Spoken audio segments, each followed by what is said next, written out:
തിരുവനന്തപുരം ചിറയൻകീഴിൽ വയോധികന് പാമ്പ് കടിയേറ്റെന്ന വാർത്തയാണ്.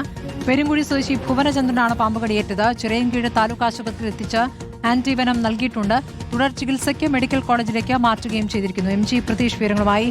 പ്രതീഷ്, ഇപ്പോൾ ഒരു പാമ്പ് കടി വാർത്ത കൂടി വരുന്നു. ഇപ്പോൾ അദ്ദേഹത്തെ തിരുവനന്തപുരം മെഡിക്കൽ കോളേജ് ആശുപത്രിയിലേക്ക് മാറ്റിയിരിക്കുന്നു. ഏതിനം പാമ്പാണ് കടിച്ചത്? എന്താണ് അദ്ദേഹത്തിന്റെ നില?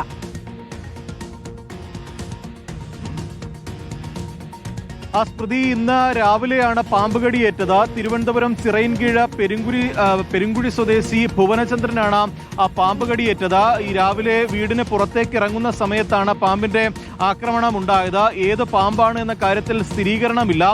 ഈ പാമ്പ് കടിയേറ്റ ഉടൻ തന്നെ ഭുവനചന്ദ്രനെ ചിറയൻകീഴ് താലൂക്ക് ആശുപത്രിയിൽ പ്രവേശിപ്പിച്ചു. അവിടെ പ്രാഥമിക ചികിത്സ നൽകി. ആന്റിവെനം നൽകിയതിനു ശേഷം മെഡിക്കൽ കോളേജിലേക്ക് റഫർ ചെയ്യുകയായിരുന്നു. തുടർ ചികിത്സയ്ക്കായാണ് മെഡിക്കൽ കോളേജിൽ റഫർ ചെയ്തിട്ടുള്ളത്. നിലവിൽ ഗുരുതരമായൊരു സാഹചര്യമില്ല എന്നുള്ള വിവരമാണ് പുറത്തു വരുന്നത്.